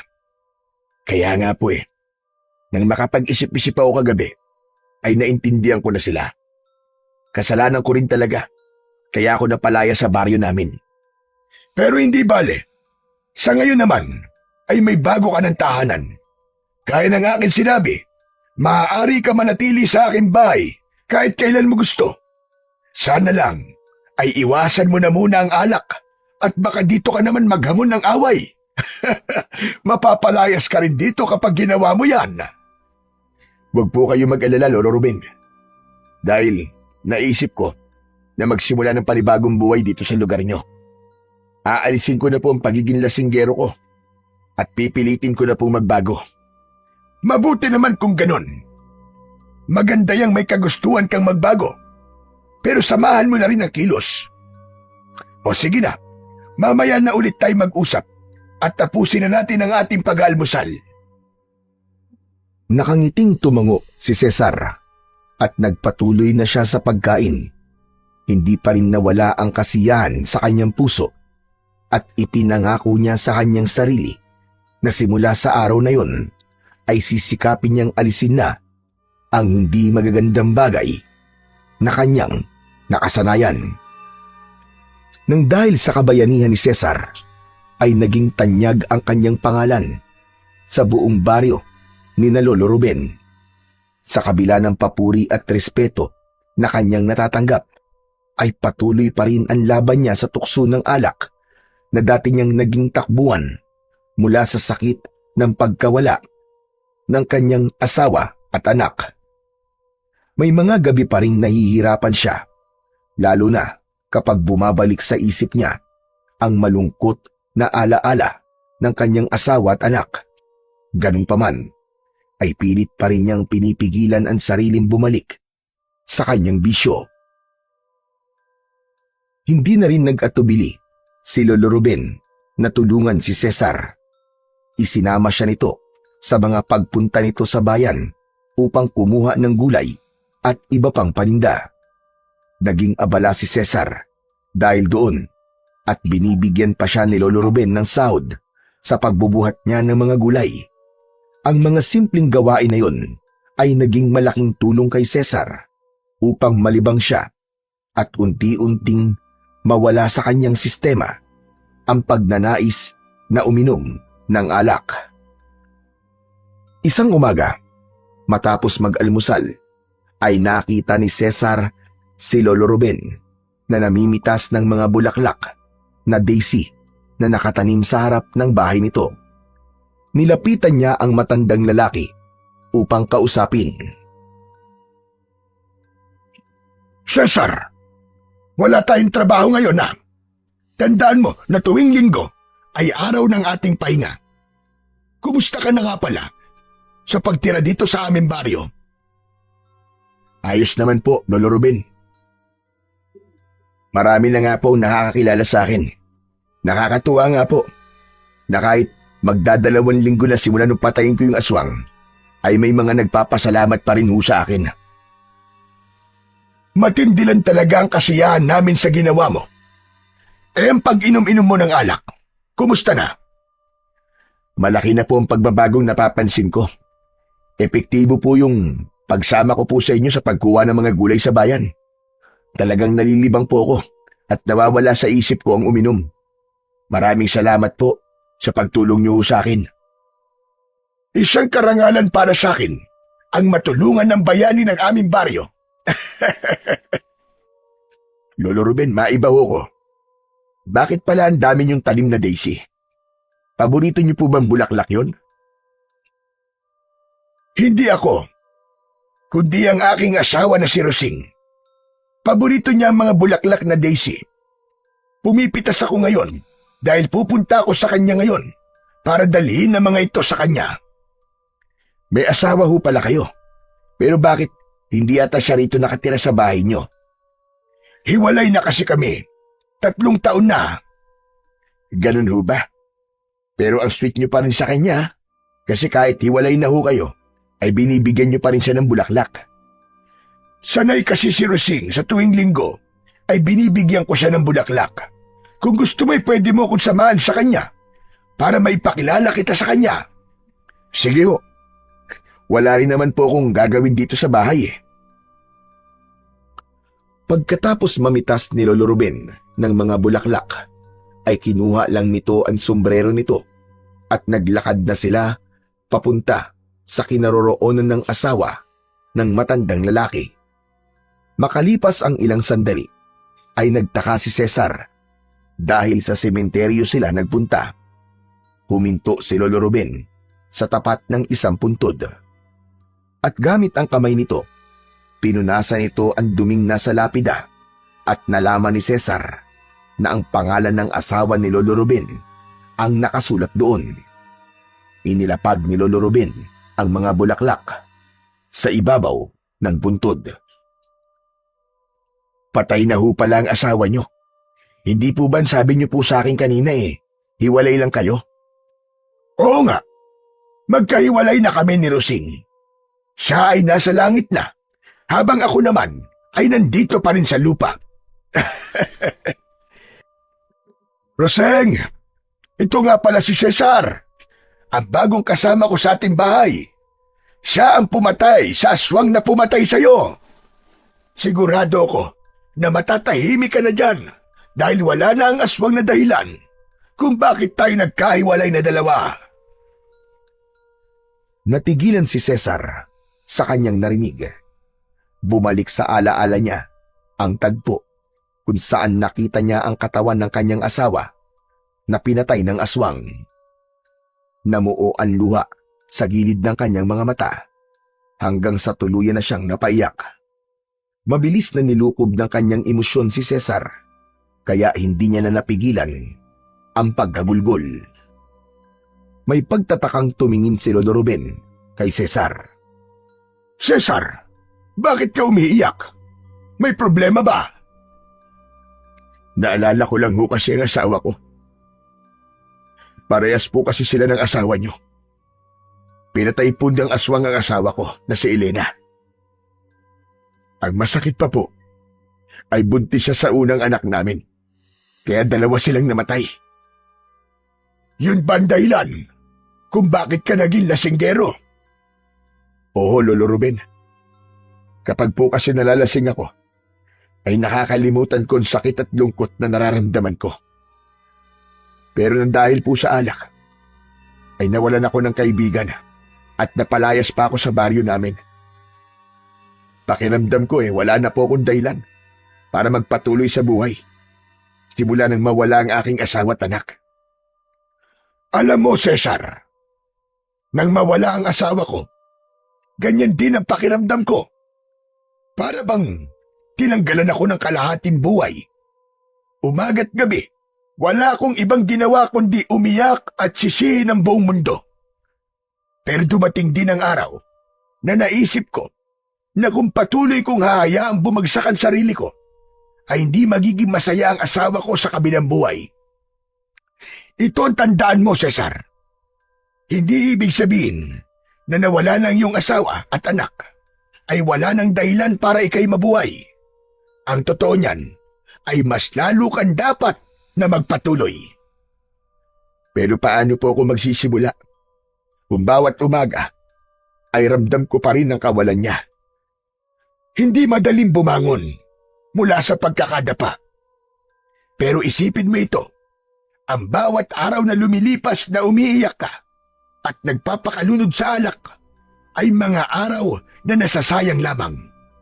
Hindi ko sinasabing huwag kang umiyak, pero huwag mong hayaan na manatili ka sa ganong estado. Kumuha ka ng lakas sa alaala ng iyong asawa para hindi ka bumitiw. Pakiramdam ni Cesar ay may kung anong kumurot sa puso niya sa mga sinabi ni Lolo Ruben. Tila nawala ang makapal na ulap na matagal nang nakatakip sa kanyang utak simula nang patayin si Elena. Unti-unting nagkaroon ng liwanag sa kanyang pag-iisip ng sandaling yun. Si Cesar. Napakaganda po ng mga sinabi niyo, Lolo Ruben. Tatandaan ko po mga yan at gagawin ko kayong inspirasyon sa buhay ko. Naiintindihan kita, Cesar. Pinagdaanan ko din yan. Mahirap ang pagtanggap sa katotohanan. Gigising kang mag-isa at wala na sa tabi mo ang taong nakasama mo ng napakahabang panahon. Pero tandaan mo, nabuhay pa tayo. Ibig sabihin ay may plano pa ang Diyos sa ating dalawa. Kahit matanda na ako at alam ko na bilang na ang natitirang araw ko rito sa mundo, ay naniniwala pa rin ako na may magaganda pang bagay na inilaan ng Diyos para sa akin. Unti-unting sumilay ang ngiti sa labi ni Cesar. Pinunasan niya ang kanyang mga luha. Gumaan ng gusto ang kanyang dinadala at nang sandaling yun ay labis siyang nagpasalamat sa Diyos dahil nakilala niya si Lolo Ruben. Ang matandang lalaki lang pala ang magiging daan upang maliwanagan siya sa dahilan ng pagkamatay ng kanyang mahal na asawa. Simula noon ay unti-unti nang natanggap ni Cesar ang pagpanaw ni Elena. Nasasaktan pa rin siya pero alam niya na mas magiging masaya si Elena at ang kanyang anak kung ipagpapatuloy niya ang kanyang buhay. Patuloy siyang sumama kay Lolo Ruben sa pagkuha ng gulay sa bayan. Tuluyan na rin niyang naalis ang pag-inom ng alak na isang bagay na ikinatuwa ni Lolo Ruben. Isang gabi, habang mahimbing na natutulog si Cesar, ay isang panaginip ang dumalaw sa kanya. Sa kanyang panaginip ay nakita niyang sinasalakay ng mga aswang ang kanilang baryo. Maraming tao ang umiiyak at takot na takot. Kitang-kita niya kung paano walang awang pinapatay ng mga aswang ang mga tao. Nakatayo lang siya sa gitna at kahit anong pilit niya ay hindi niya magawang makaalis sa kanyang kinatatayuan. Pagsapit ng umaga, laman ng isip ni Cesar ang panaginip na yon. Kaya habang nag-aalmusal sila ni Lolo Ruben ay nakatulala siya at tila ba wala sa kanyang sarili. Sandali lang, Cesar. Ayos ka lang ba? Kanina ko pa napapansin na parang wala kang ganang kumain. Hindi mo ba gusto ang kamote? Nagsasawa ka na ba riyan? Dahil yan ang madalas nating almusal. Hindi ho, Lolo Ruben. Ang totoo, paborito ko po ang kamote. Kaya kahit ito po ang almusal natin araw-araw, ay wala po kayong maririnig na pagrereklamo sa akin. Abay kung ganon, ano ang dahilan ng pagkakatulala mo? Ang totoo ho niyan, Lolo Ruben, nanaginip po kasi ako kagabi. Hindi po magandang panaginip yun. Biruin niyo inaatake raw po ng mga aswang ang baryo namin kung saan ho ako nanggaling. Ang dami pong pinatay ng mga aswang. Tapos, nasa gitna lang po ko at wala akong magawa para ipagtanggol ang mga tao sa aming baryo. Para bang natulala ako at naging isang estatwa. Aba, nakakatakot nga kung mananaginip ka ng ganyan. Sa tingin ko po, Lolo Ruben, ay isang pahiwatig po ang panaginip na yon. Umalis po kasi ako sa aming baryo nang may aswang pa rin sumasalakay doon at namemerwisyo sa mga tao. Nangangamba po ako na dahil wala na ako ron, ay mas lalong tumindi ang pag-atake ron ng mga aswang sa aking mga kababaryo. Kung ganon, ano ang desisyon mo? Babalik ka ba sa baryo nyo? Hindi ko pa ho alam eh. Ang totoo ho eh, naguguluhan pa rin ako hanggang ngayon. Pinalayas na po kasi nila ako ron. Kaya para sa akin, ay wala na po akong responsibilidad sa kanila. Isa pa, hindi naman marunong magpasalamat ang mga tao ron. Hindi po kagaya rito sa baryo nyo. Isang aswang lang po ang pinatay ko, pero abot langit na ang pasasalamat ng mga tao sa akin. Pero sa baryo kung saan ako nanggaling, halos gabi-gabi ko po sinusiguro ang kaligtasan ng lahat. Pero wala man lang ako nakukuha ang pasasalamat mula sa kanila.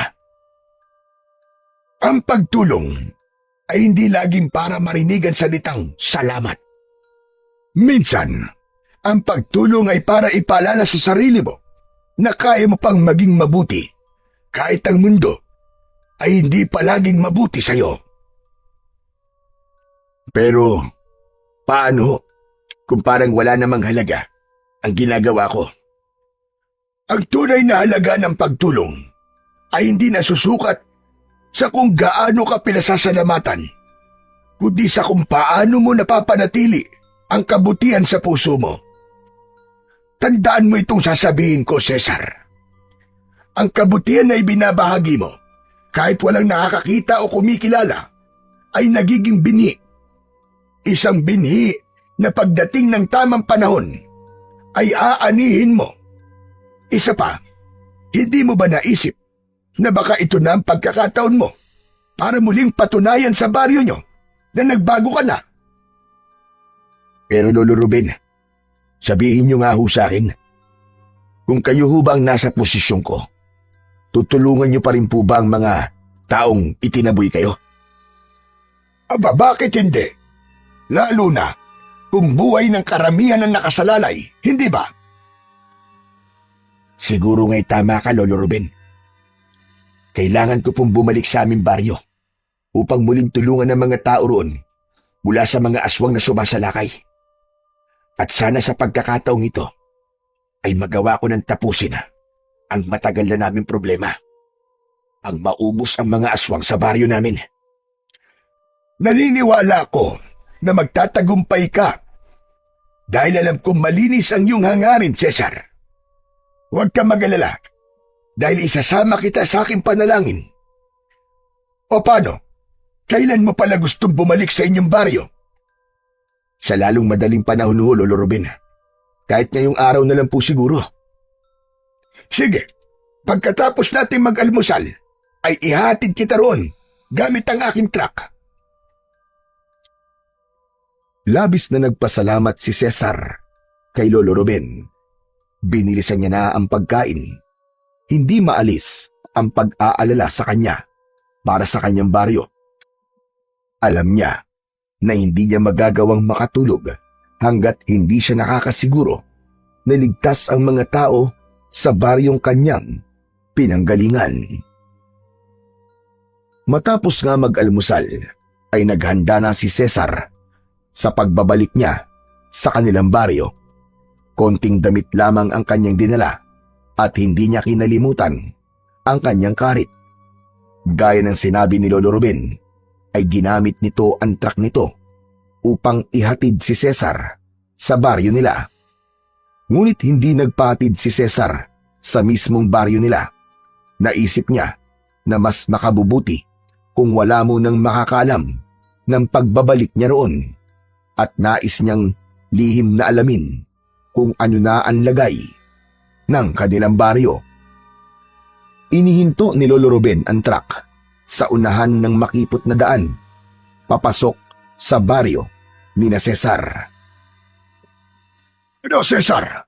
Sigurado ka bang dito na lang kita ihatid? Baka gusto mong ihatid na kita hanggang doon sa inyo. Hindi na ho, Lolo Ruben. Sigurado na ho, dito na lang ako.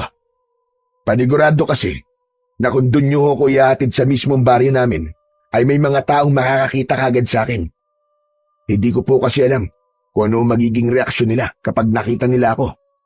Baka mamaya niyan hindi pa nila ako tanggap at palayasin ulit nila ako. Sa bagay, may punto nga mga sinabi mong yan. Kung ganon, ay mag-iingat ka, Cesar. Umaasa ako na babalik ka sa bahay. Dala ang isang magandang balita. Wala akong ibang hangad kung hindi ang iyong tagumpay at kaligtasan. Pagpalain ka nawa ng ating Panginoon. Maraming salamat po, Lolo Ruben. Kung hindi man po ako makabalik, alam niyo na po ang nangyari sa akin. Hindi yan mangyayari, Cesar. Maging positibo ka lang at huwag mong kakalimutan na kasama mo ang ating Panginoon sa lahat ng laban na iyong kaharapin. Siya ang iyong sandigan at pinakamalakas na sandata sa lahat. Salamat po ulit. Siya ho, mauuna na ho ako. Mag-iingat po kayo sa pagmamaneho. Pagkatapos magpaalam, ay bumaba na ng truck si Cesar. Tumayo siya sa gilid ng kalsada at hinintay niyang makalis si Lolo Ruben bago siya naglakad papunta sa kanilang baryo. Hindi dumaan si Cesar sa makipot na daan, bagkus ay tinahak niya ang makapal na talahiban na nagdala sa kanya sa gubat na nasa gilid ng baryo. Dahil maaga pa, ay kumain muna siya ng tinapay na ipinabaon sa kanya ng matandang lalaki na si Lolo Ruben. Nagpalipas siya ng oras hanggang sa tuluyan ng dumilim. Pagsapit ng gabi, ay tahimik na lumabas si Cesar sa gubat. Kapansin-pansin na kahit hindi pa malalim ang gabi, ay wala na kagad makikitang tao sa labas. Lahat ng bahay ay nakasarado at napakatahimik ng paligid. Wala ka talagang maririnig na ingay. Ang tanging dala niya ng sandaling yun ay ang kanyang matalas na karit. Hindi maaari ito. Mukhang mas tumindi ang takot ng mga tao sa mga aswang. Dati naman, kapag ganitong oras, ay may mga tao pa sa labas ng bahay. Tahimik na naglakad si Cesar. Tinalasan niya ang kanyang pakiramdam. Sinigurado niyang alerto siya upang sakaling may aswang na aatake sa kanya, ay handa siya. Sa paglalakad ni Cesar, ay napadaan siya sa bahay niya. Labis siyang nagimbal nang makita niyang sunog na ang kanyang bahay. Tila matagal na yung sinunog dahil halos abo at uling na ang natira roon. Anak ng tutsa, oo. Bakit nila ginawa to sa bahay ko? Inisip ba nila na hindi na ako babalik? Kaya nila to sinunog? Pambihira naman ang mga tao dito. Baka naman dito nila ibinuhos ang galit nila sa akin dahil sa mga hindi magagandang nagawa ko nun sa kanila. Pinigilan ni Cesar ang maiyak ng sandaling yun. Hindi siya makapaniwala na wala na ang bahay kung saan naroon ang masasayang alaala nila ng kanyang mahal na asawa na si Elena. Ngunit sa kabila ng masakit na pangyayaring yon, ay nanatiling buo ang loob ni Cesar. Natapusin na ang takot ng mga tao sa aswang sa kanilang baryo. Mabigat ang mga hakbang na naglalakad siya palayo sa kanyang bahay. Naisipan ni Cesar na magtungo muna sa bahay ni Ernesto. Si Ernesto ang unang pumasok sa isip niya nang nag-isip siya sa kung sino ang pwede niyang mapagtanungan kung ano na ang lagay ng kanilang baryo. Alam niya na kahit hindi naging maganda ang huli nilang pag-uusap, ay tutulungan pa rin siya nito. Lalo na kung malalaman nito na naroon na siya para muling labanan ang mga aswang na namemerwisyo sa kanila. Ngunit nang malapit na si Cesar sa bahay ng dating kaibigan na si Ernesto, ay napahinto siya dahil nakita niya si Ernesto na nagmamadaling lumabas ng bahay nito. Teka lang, saan kaya siya pupunta? Hindi ba siya natatakot na lumabas ng ganitong oras? Nagkaroon ng kagustuhan si Cesar na malaman kung saan pupunta ang dating niyang kaibigan. Tahimik niyang sinundan si Ernesto. Siniguro niya na hindi siya nito mararamdaman. Hanggang sa pumasok si Ernesto sa bahay ng kanilang kapitan na si Kapitan Andoy. Lumapit si Cesar sa bahay ng kanilang kapitan. Pumuesto siya sa bahagyang nakabukas na bintana upang malinaw niyang marinig kung ano ang pag-uusapan ng dalawa. May importanteng bagay ka raw na sasabihin sa akin, Andoy. Meron. May isang mangangaso ang nakakita raw kay Cesar sa gubat kaninang hapon. Ano ka mo? Ibig sabihin, ay bumalik pa rito ang hayop na yon? Hindi maaari. Kailangan niyong hanapin si Cesar. At gusto ko ay maiharap niyo siya sa akin sa lalong madaling panahon. Nagkakaintindihan ba tayo? Oo, Ernesto. Uutusan ko kagad ang mga tanod para hanapin si Cesar. Huwag ka mag-alala. Labis na nagtaka si Cesar sa kanyang narinig kung bakit tila takot na takot si Kapitan Andoy kay Ernesto, kaya patuloy siyang nakinig sa pag-uusap ng dalawa. Ano kayang dahilan kung bakit nandito muli si Cesar? Sa tingin mo ba, ay alam na niyang palabas ko lang ang lahat na nais ng mga tao rito na lumaya siya? Sinabi mo ba sa kanya katotohanan? Ha, Kapitan? Hindi ko gagawin yun. Paano ko yung gagawin? Kahit anino niya, ay hindi ko pa nakikita simula nang makita siya ng mga mangangaso sa gubat. Pero sa bagay, maganda nga nagbalik siya rito. Gusto kong malaman niya mismo sa akin kung paano ko siyang tinraidor.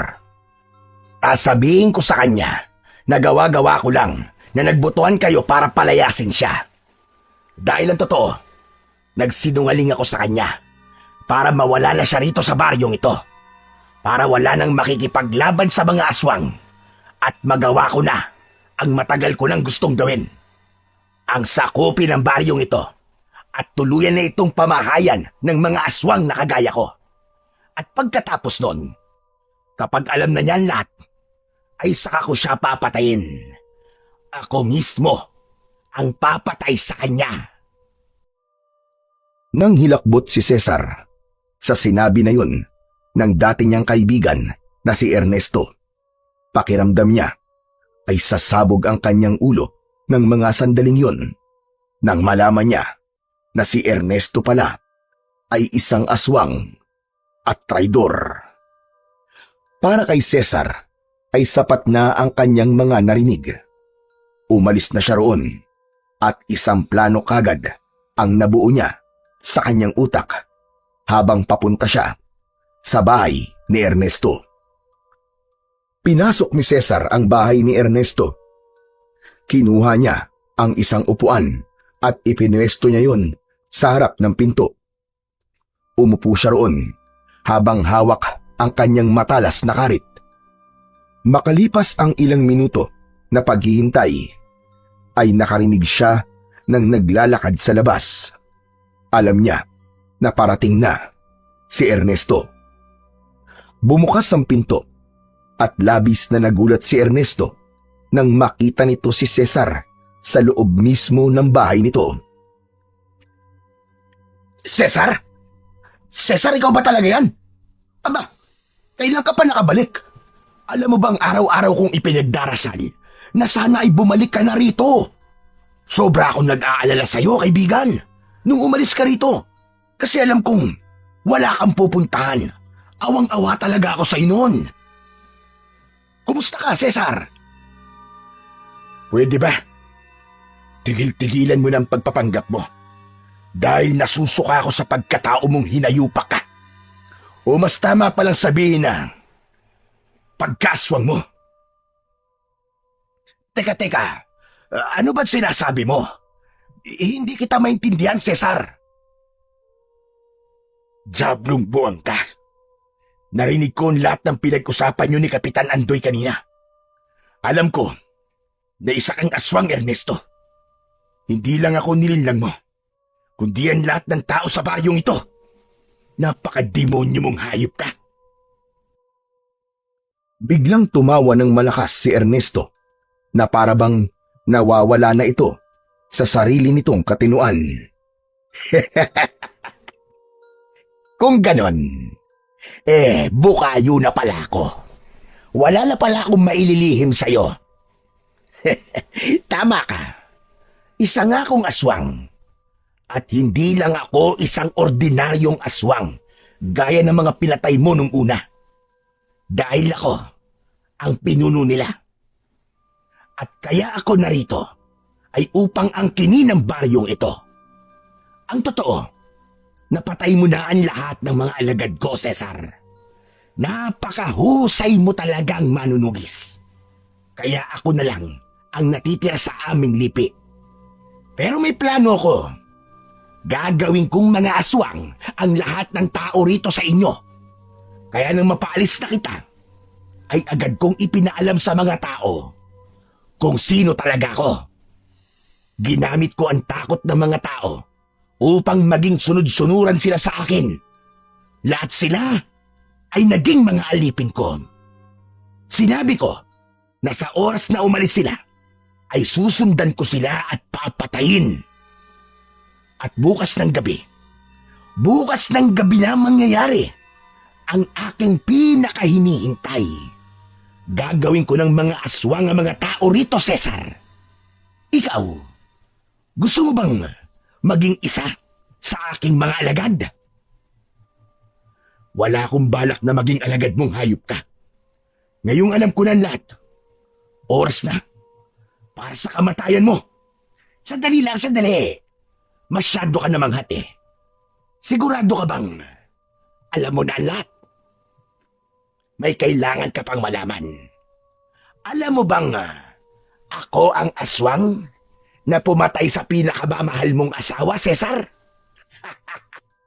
Sinadya kong lasingin ka ng gabing yon para magawa ko ang plano ko.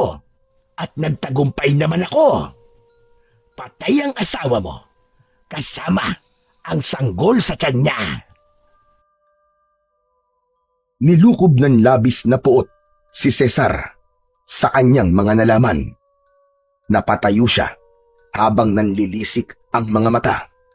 Humigpit ang pagkakahawak niya sa karit.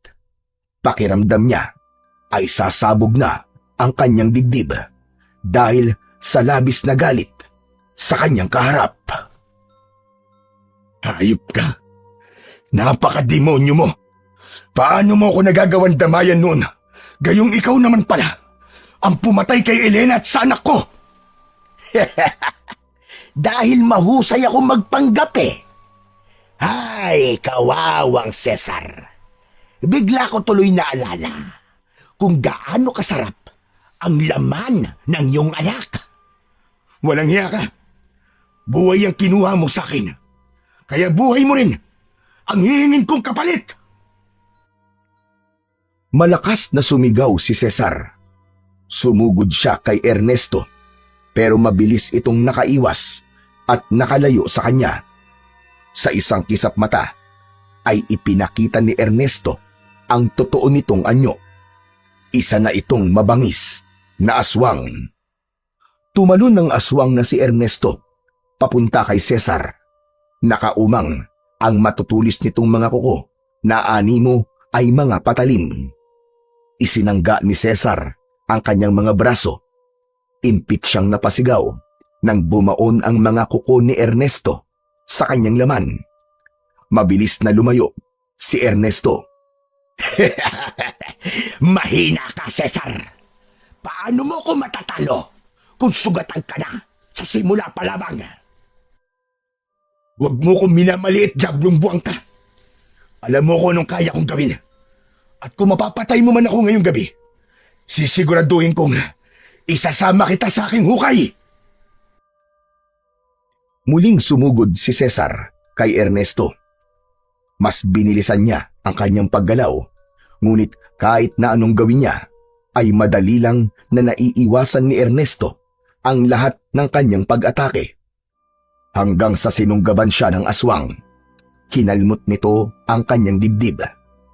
Napaatras si Cesar.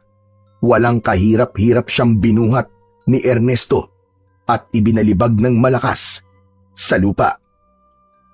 Sinubukan tumayo kagad ni Cesar, pero labis ang pananakit ng buo niyang katawan. Naisip niya na baka sa gabing yun na matatapos ang kanyang buhay. Pero bigla niyang naalala ang muka ng kanyang asawa. Dahil doon ay tila sinapian siya ng kung anong tapang at lakas, kaya nagawa niyang makatayo. Aba, malakas ka ha? Hindi ka pa rin ba susuko? Wala kang laban sa akin, Cesar. Huwag mo kong itulad sa aking mga alagad na mahihinang nilalang. Sa tingin mo ba? Matapos kong malaman na ikaw ang pumatay sa aking mag-ina, ay pipiliin ko sumuko. Ang laban na to ay para sa kanilang dalawa. Papatayin kita upang maibigay ko sa kanila ang hustisyang nararapat para sa kanila. Muling umatake si Ernesto, pero ng sandaling yun ay matindi na ang determinasyon ni Cesar na patayin ang kanyang kalaban. Iniwasan niya si Ernesto. Yumuko siya at itinarak niya ang karit sa sikmura ng aswang. Hinila niya pataas ang karit at naglandas ang talim nun hanggang sa leeg ni Ernesto. Paghugot ni Cesar ng karit ay patihayang bumagsak ang aswang habang nakalabas ang mga lamang loob nito. Nilapitan ni Cesar ang wala ng buhay na katawan ni Ernesto. Unti-unting bumalik sa pagiging tao ang anyo nito. Puno ng pagkasuklam niya na tinignan nito. Diablong buwang ka! Tapos na ang kasamaan mo, Ernesto. Ngayon, susunugin na ang kaluluwa mo sa impyerno kung meron ka mang kaluluwa. Hindi lang to para sa aking mag-ina, kundi para rin sa mga inosenteng buhay na kinuha mo at ng mga alagad mo. Pero alam kong hindi pa rito natatapos ang lahat. Isa ka lang sa marami. Kung may kapareho ka pa, darating ako at isa-isa ko kayong papatayin. Didikdikin ng pinong-pino at susunugin hanggang sa sumama ang abo nyo sa hangin. Matapos yun, ay naglakad na si Cesar palayo sa bangkay ni Ernesto. Hinayaan lang niya yon upang makita yon ng mga tao sa susunod na araw. Walang nakasaksi sa kabayanihan na ginawa ni Cesar sa gabing yon at wala na siyang pakialam kahit wala na siyang marinig na pasasalamat dahil sapat na para sa kanya na nawakasan niya na ang punot dulo ng takot ng mga tao sa kanilang baryo. Matapos ang lahat, ay pinili ni Cesar na manirahan sa baryo ni Lolo Ruben.